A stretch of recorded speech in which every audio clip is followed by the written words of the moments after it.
आज मैं आपका ध्यान रूत की पुस्तक उसका 4वां अध्याय उसका जो आखिरी पैसेज है, रूत की पुस्तक उसका 4वां अध्याय 13 पद से लेकर 22 पद तक जो आखिरी पैसेज है उस पर ले जाना चाहूंगा।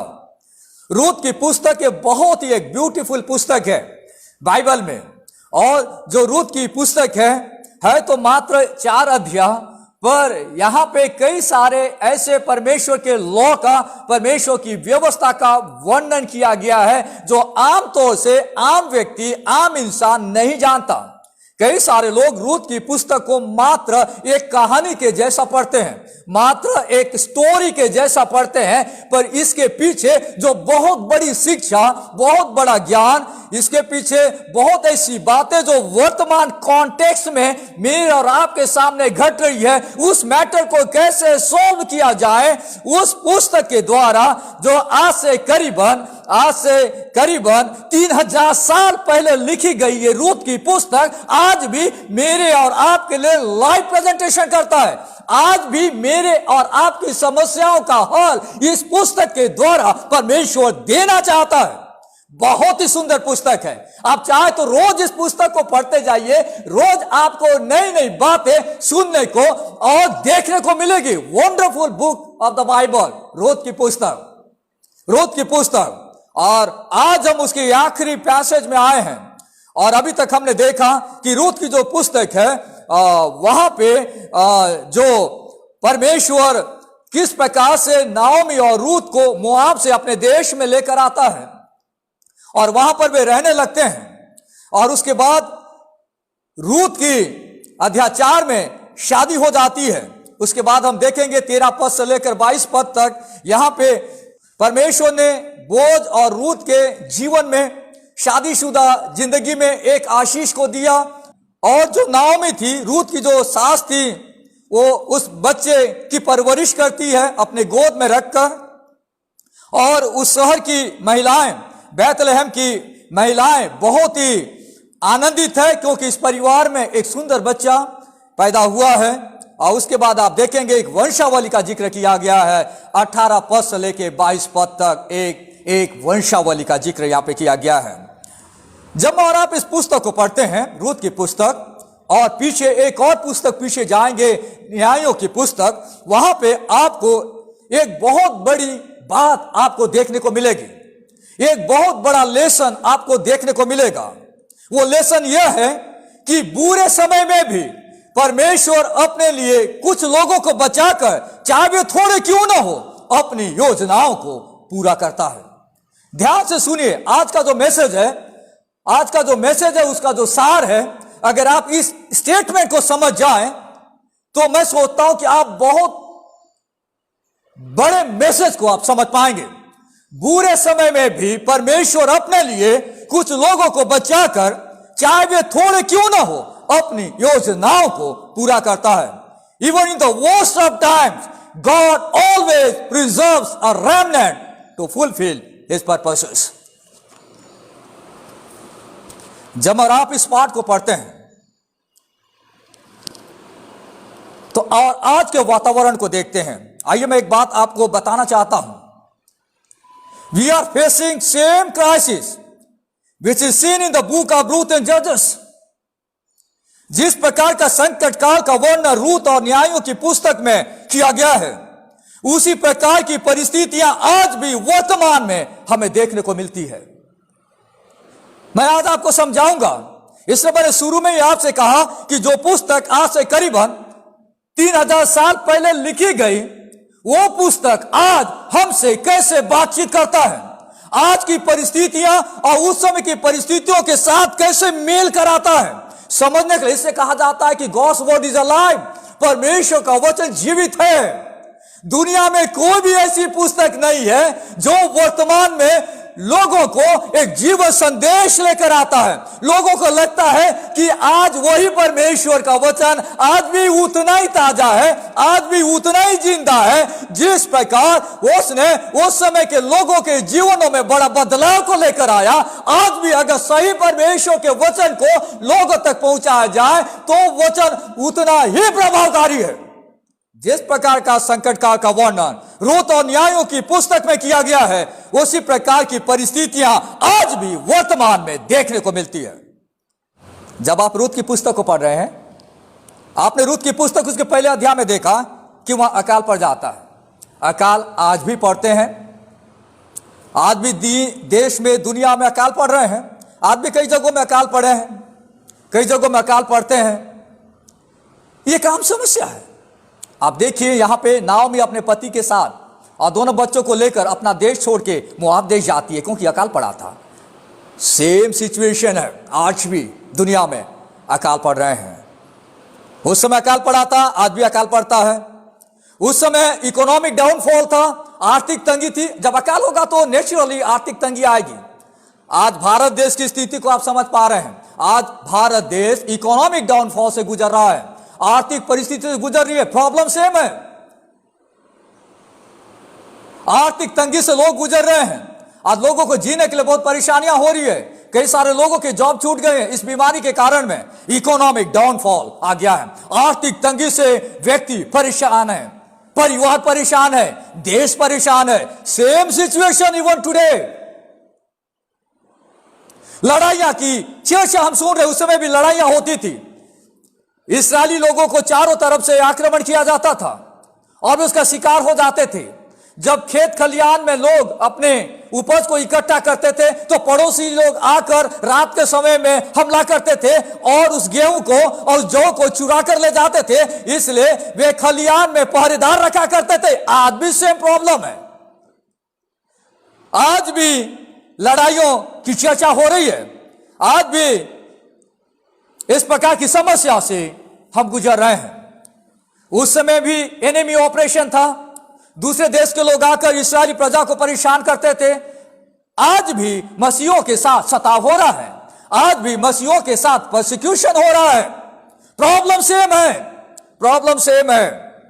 उस समय इस्राएली प्रजा अन्य जातियों के बीच में रहा करती थी और अन्य जातियों के बीच रहते रहते वे अन्य जाति को इन्फ्लुएंस करने के बजाय अन्य जाति के लोगों ने प्रभु के लोगों को इन्फ्लुएंस कर दिया और प्रभु के लोग अन्य जातियों की लड़कियों से शादी करने लगे। प्रभु के लोग अन्य जातियों की देवी देवताओं की पूजा करने लगे। आज भी सिचुएशन है। आज भी कई सारे लोग यीशु के नाम से प्रार्थना करने आते हैं, पर वास्तव में उनका जीवन अन्य जातियों के जैसा देवी देवताओं के पीछे, किसी बैगा के पीछे, किसी इंसान के पीछे, किसी जादू टोना करने वाले के पीछे भाग रहा है। परमेश्वर के लोग अन्य जातियों के इन्फ्लुएंस में आ गए हैं। अन्य जातियों की जीवन शैली परमेश्वर के लोगों के बीच में, मसीह लोगों के बीच में आ घुसी है और मसीह लोग समाज को इन्फ्लुएंस करने के बजाय वे लोग मसीह लोगों को इन्फ्लुएंस कर चुके हैं और मसीह लोग ठंडा पड़ गए। उस समय भी डेथ हुआ करते थे, आज भी लोग मर रहे हैं। उस समय भी कई सारे ऐसे परिवार थे जिनके बाल बच्चे नहीं हो रहे थे। महलोन और किलियोन के बारे में आप पढ़ते हैं, नाम के दोनों बच्चे, उनको कोई बच्चा नहीं हुआ। आज भी कई सारे परिवार हैं, उनको बच्चे नहीं हो रहे हैं। तो समस्या कोई नई नहीं है। इसलिए मैंने आपसे कहा कि जिस प्रकार का संकट काल का वर्णन रूत और न्यायों की पुस्तक में किया गया है, उसी प्रकार की परिस्थितियां आज भी वर्तमान में हमें देखने को मिलती है। मेरे प्रिय मित्रों, मैं आपको बताना चाहता हूं कि पूरे मानव इतिहास में इस प्रकार की समस्या हमेशा देखी गई है। कई बार परमेश्वर हमारे विश्वास को परख करने के लिए इस प्रकार की परिस्थितियों से लेकर जाता है, जरिया बनाता है कि हम विश्वास में मजबूत हो और इन सारी बातों के द्वारा परमेश्वर को महिमा मिले। सारी बातों के द्वारा परमेश्वर को महिमा मिले, इसलिए परमेश्वर इन सारी परिस्थितियों से हमें गुजारता है। इस कोरोना काल में कई सारे लोग कई प्रकार के प्रश्न उठा रहे हैं। कई सारे लोगों को लग रहा है कि बीमारियां इतनी फैल रही है, इतनी लंबी लंबी प्रार्थनाएं हो रही है। कई सारे लोग प्रार्थना कर रहे हैं, कई सारे लोग उपवास के साथ प्रार्थना कर रहे हैं, पर कई बार मैं और आप नाओमी के जैसा ये नहीं समझ पाते कि इस कार्य के पीछे परमेश्वर की क्या योजना है। जब परमेश्वर ने वहां पे अकाल को लेकर आया था तो उस समय वो भाग के चली गई दूसरे देश में। आज कई सारे लोग इन परिस्थितियों को लेकर कई प्रकार की बातें करते हैं, पर हमें जानना यह है कि जो भी परिस्थितियां आती है, परमेश्वर उन परिस्थितियों के जरिए हमारे विश्वास को मजबूत करता है। उन परिस्थितियों के जरिए परमेश्वर अपनी महिमा लेना चाहता है। आज मैं आपके सामने एक मार्वलस ट्रूथ को आपके सामने मैं प्रस्तुत करने जा रहा हूं। बुरे समय में भी परमेश्वर अपने लिए कुछ लोगों को बचाकर, चाहे वे थोड़े क्यों ना हो, अपनी योजनाओं को पूरा करता है। अगर आप रूत की पुस्तक 4 अध्याय पढ़ते हैं 13 से लेकर 22 पद तक, आप देखेंगे पद 13 में लिखा है, तब बोअज ने रूत को ब्याह लिया और वो उसकी पत्नी हो गई। और जब वो उसके पास गया तब यहोवा की दया से उसको गर्भ रहा और उसके एक बेटा उत्पन्न हुआ। यहां पे आप देखते हैं बोअज और रूत के बारे में। कुछ थोड़े लोगों में एक रूत है जिसको परमेश्वर ने बचा के रखा था और उसके द्वारा परमेश्वर अपनी योजनाओं को पूरा करता है। कुछ थोड़े लोगों में एक है रूत, एक जेंटाइल वुमन, एक अन्य जाति की महिला, एक दूसरे देश की महिला, मोआबिन स्त्री, अन्य जाति की स्त्री थी, बट शी ट्रस्टेड गॉड, उसने परमेश्वर पे भरोसा किया। इस्राएल के परमेश्वर यहोवा के पंखों के तले वो शरण लेने आई। उसका एक अच्छा कैरेक्टर था, वो एक भली स्त्री थी। परमेश्वर ने उसे अलग कर रखा था और शादी के बाद वो और भी ज्यादा वो इंपॉर्टेंट महिला उस नगर की बन जाती, क्योंकि उसका पति बोअज एक बहुत ही सामान्य और प्रतिष्ठित व्यक्ति था उस गांव का और उस नगर का। इसलिए नेचुरली जब उसकी शादी हो जाएगी तो उसका वैल्यू और भी ज्यादा बढ़ जाएगा। डियर वुमन, प्रिय बहन, माताजी और स्त्रियां, you can be like Ruth today to be used as an instrument by God. आप उस रूथ के जैसा बन सकते हैं। बहुत बुरा दिन है, बहुत बुरी परिस्थितियां हैं, पर आप एक महिला उस रूथ के जैसी स्त्री बन सकते हैं जिस स्त्री ने परमेश्वर पे भरोसा करना सीखा। वो इस्राएली नहीं थी और इस्राएली लोगों के बीच में उसका जन्म नहीं हुआ था, वो तो अन्य जाति से प्रभु पे विश्वास किया था, पर उसकी जबरदस्त टेस्टिमनी थी और परमेश्वर ने उसे बचा के रखा था अपनी योजनाओं को पूरा करने के लिए। उन कुछ थोड़े लोगों में बोअज भी शामिल था। बोअज एक इस्राएली व्यक्ति था, बोअज भी शामिल था, और वो एक ऐसा एग्जाम्पल है जो एक धर्मी व्यक्ति था, जो परमेश्वर की व्यवस्था से प्यार करता था, परमेश्वर के लोगों से प्यार करता था। उसके अधीन में जितने लोग उसके खेत में काम करते थे उनको वो प्यार करता था और वे लोग उसे सैल्यूट मारते थे, उसका बहुत आदर करते थे अपने मालिक का, क्योंकि वो अपने काम करने वाले लोगों से बहुत प्यार करता था और वो उनकी इज्जत करता था। शहर में पाए जाने वाले प्रतिष्ठित लोग, वृद्ध लोग उसका सम्मान करते थे, क्योंकि वो व्यक्ति लोगों से प्यार करता था। वो परमेश्वर के लिए काम करता था, परमेश्वर के तरीके से काम करने वाला इंसान था वो पुरुष। आप जानते हैं उसके पास ऐसे अवसर थे कि वो अपने आप से निर्णय ले सकता था। जब रूथ उसके पास गई थी, पर उसने बिब्लिकल वे को अपनाया और बिब्लिकल तरीके से, बाइबल आधारित तरीका का इस्तेमाल किया, जिस प्रकार से उनकी शादी हो सके और परमेश्वर को आदर मिल सके और समाज में परमेश्वर का नाम ऊंचा हो सके। बोअज जो व्यक्ति था वो बहुत धनी इंसान था, उसकी एक जबरदस्त गवाही थी, वो एक योद्धा था ऐसे समय में जब बहुत कम लोग परमेश्वर के साथ चलते थे। जनरली आप देखेंगे जो धनी इंसान होता है, बहुत पैसे वाला इंसान होता है, वो अपने मजदूर को, अपने एम्प्लॉय को एक्सप्लॉइट करता है, उनके साथ बुरा व्यवहार करता है। वो जानता है कि ये इसकी मजबूरी है, इसे मैं एक लात भी मारूंगा फिर कल मेरे दिन काम करने आएगा, क्योंकि इसके पास कोई दूसरा ऑप्शन नहीं है। हमेशा जो धनी लोग होते हैं, जो बड़े लोग होते हैं, वे अंधेर करते हैं अपने कर्मचारियों पर, अपने छोटे लोगों पर बोअज वैसा इंसान नहीं था।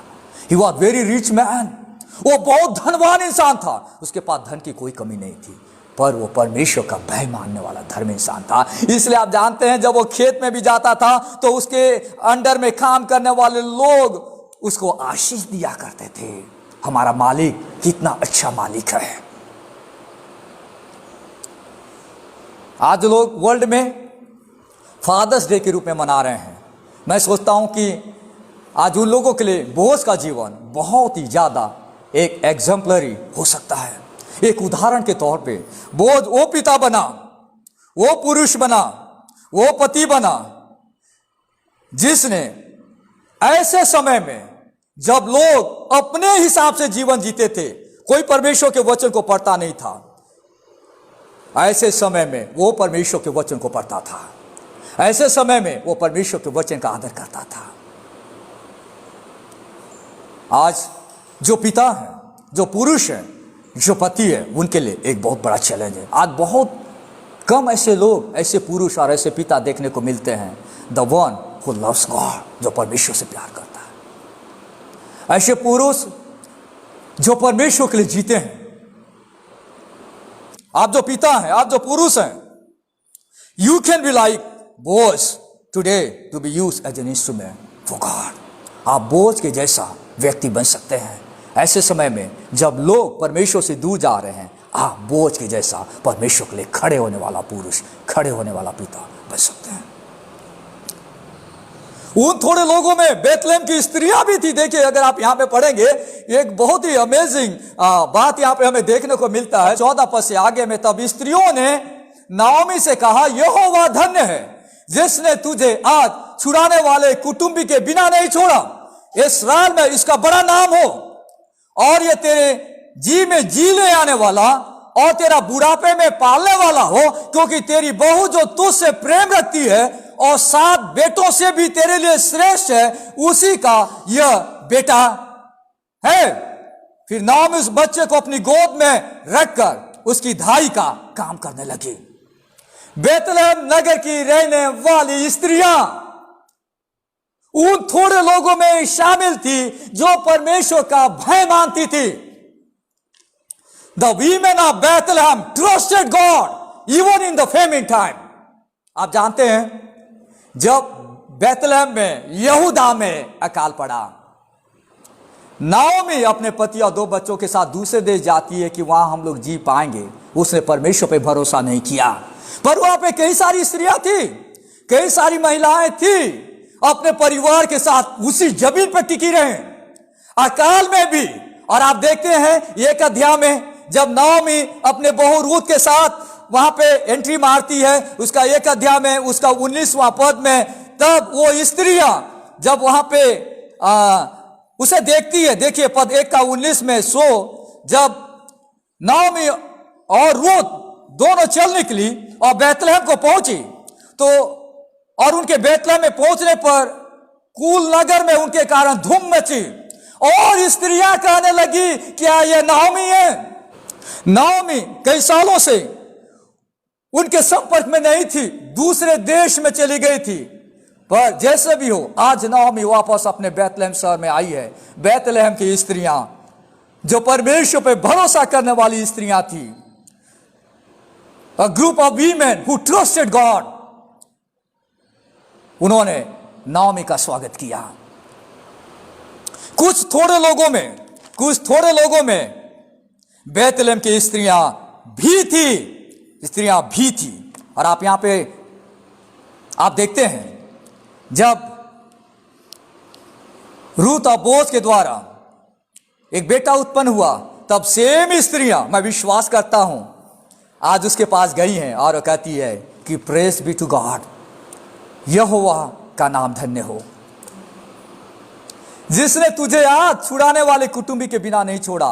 तेरी जमीन को छुड़ाने वाला कोई आज तेरे पास है।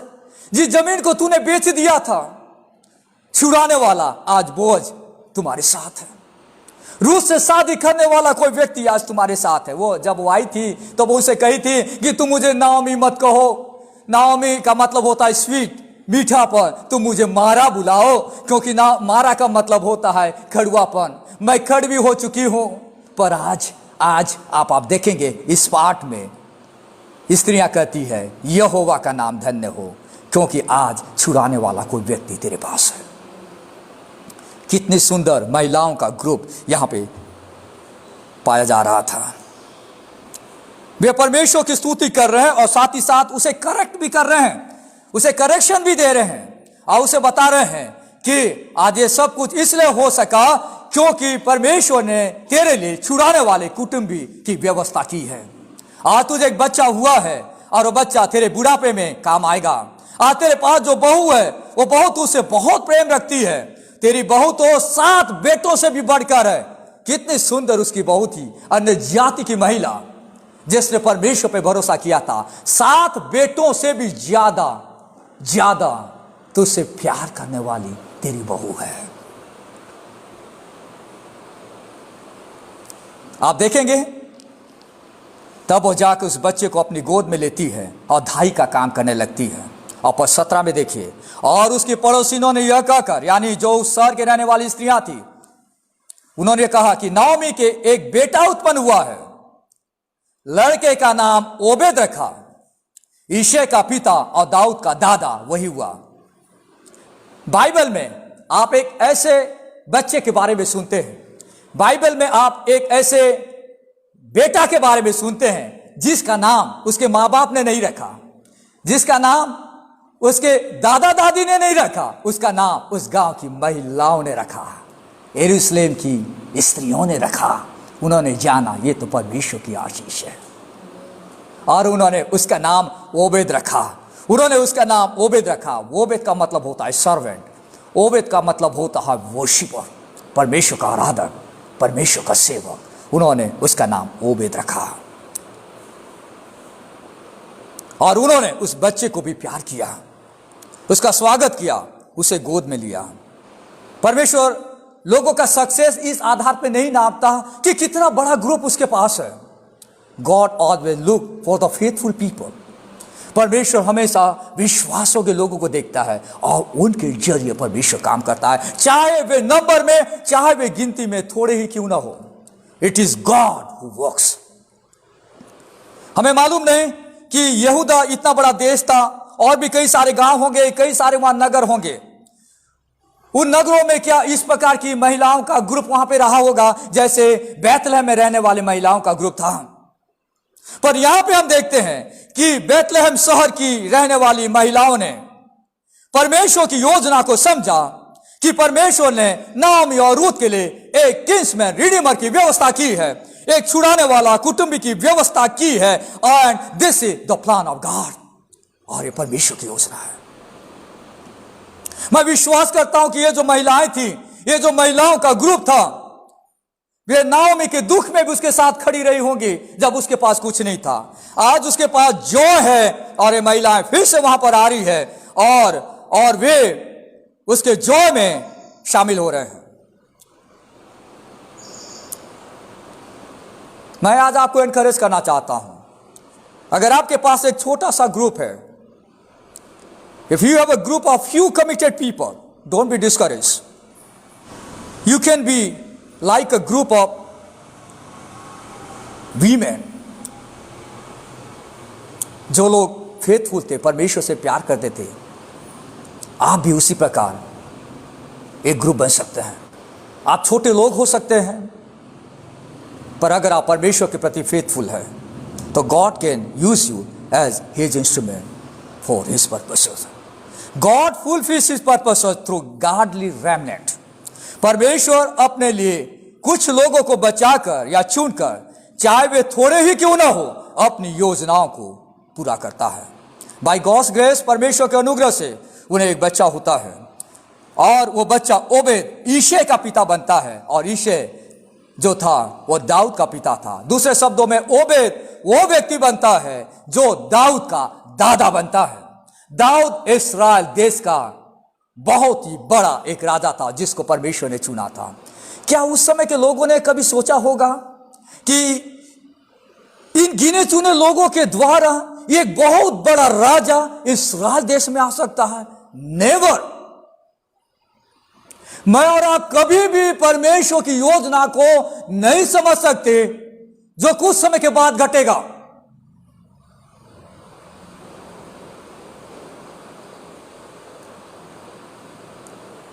बोज और रूत को यह बात नहीं मालूम थी, ओबेद को भी यह बात नहीं मालूम थी पर आप जब बाइबल के इतिहास को पढ़ते हैं तो आपको देखने को मिलता है वंशावली में, वहां पे राजा दाऊद का जन्म उसी बैतलहम गांव में हुआ था जिस गांव में बोअज और रूत की शादी हुई थी, जिस गांव में वे लोग रहा करते थे, उसी गांव में राजा दाऊद पैदा होता है, इस्राएल को लीडरशिप प्रदान करता है। 18 पद से लेकर 22 पद तक आप देखते हैं कि वंशावली का जिक्र किया गया है। वंशावली हमेशा बाइबल में रिकॉर्ड के तौर पे दिया जाता है, क्योंकि यह बताता है कि कैसे इतिहास मूवमेंट कर रहा है। आप देखिए, पेरेस से शुरू होता है। पेरेस कौन था? जो यहूदा और तामार के द्वारा एक बच्चा पैदा हुआ था, पेरेस, उसकी यह वंशावली है। उससे हेस्रोन उत्पन्न हुआ, हेस्रोन से राम, राम से अमीनादाब, और अमीनादाब से नहशोन, और नहशोन से सलमोन, और सलमोन से बोअज, और बोअज से ओबेद, और ओबेद से ईशे, और ईशे से दाऊद उत्पन्न हुआ।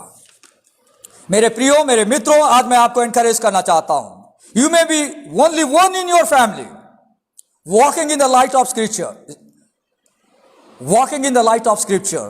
Trust God. You may be a group of very few people, but committed to God wholeheartedly to work and live for Him. Don't be discouraged. निराश न हो। आप अकेले व्यक्ति हो सकते हैं अपने परिवार में, उन थोड़े लोगों में जिनको प्रभु ने चुन कर रखा है। पूरा समाज करप्ट हो सकता है, पूरा समाज को शैतान कैप्चर में लिया होगा, पर उन लोगों के बीच में परमेश्वर आपको, एक इंसान को खड़ा कर सकता है। हो सकता है कि आप बहुत छोटे लोग हो, या बहुत छोटा सा झुंड भी हो सकता है स्टार्टिंग, नो प्रॉब्लम। छोटे झुंड में कोई प्रॉब्लम नहीं है, पर छोटा झुंड को प्रभावकारी झुंड होना है, छोटे झुंड को परमेश्वर के लिए जीने वाला झुंड होना है। उसके जरिए परमेश्वर काम करता है। इसलिए आप कभी भी डिस्करेज ना हो, पर आप परमेश्वर पे भरोसा करें, और ये परमेश्वर के काम करने का तरीका है। आप पूरा इतिहास पढ़ लीजिएगा, पूरे बाइबल के इतिहास को पढ़ लीजिएगा। God always works through his righteous remnant. He will work through you, he will make his plan come through you. मैं आज आपको एनकरेज करना चाहता हूं, हर विश्वासी को, हर परमेश्वर के दास को जो परमेश्वर की सेवा करता है, अगर आप परमेश्वर के लिए कुछ करना चाहते हैं, आपको जैसा अच्छा लगता है वैसा आप ना करें। जो परमेश्वर को अच्छा लगता है उस काम को आप करिए। इस समय की स्थिति आप जानते हैं, न्यायों के समय में हर विश्वासी, हर आदमी अपने तरीके से जीवन जी रहा था। बहुत बुरा दिन था, अकाल था, परेशानियां थी, कई सारी समस्याएं थी, पर उनके बीच में परमेश्वर ने कुछ थोड़े लोगों को चुन कर रखा था, और उनके द्वारा अपनी योजनाओं को परमेश्वर पूरा करता है। बुरे समय में भी परमेश्वर अपने लिए कुछ लोगों को बचाकर, चाहे वे थोड़े क्यों न हो, अपनी योजनाओं को पूरा करता है। Even in the worst of times God preserves a godly remnant, a righteous remnant to fulfil his purposes. आइए हम प्रार्थना करें। प्यारे परमेश्वर, हम धन्यवाद देते हैं आपकी योजनाओं के लिए। आप अपने लोगों को परमेश्वर चुनकर, अलग कर, उन्हें बचाकर आपकी बड़ी बड़ी योजनाओं को उनके जरिए आप पूरा करते हैं। हम बहुत छोटे लोग हैं, हम मात्र एक इंस्ट्रूमेंट के रूप में आपके लिए इस्तेमाल में आना चाहते हैं। आज कोई व्यक्ति इस वचन को सुन रहा है या वचन को सुनेगा, परमेश्वर आप उसे एनकरेज करें कि परमेश्वर बुरे लोगों के बीच में रहते हुए, बुरे समय में भी परमेश्वर एक धर्मी व्यक्ति की नाई उसका जीवन हो सके। सुंदर वचन के लिए धन्यवाद। यीशु के नाम से प्रार्थना मांगते हैं, आमीन।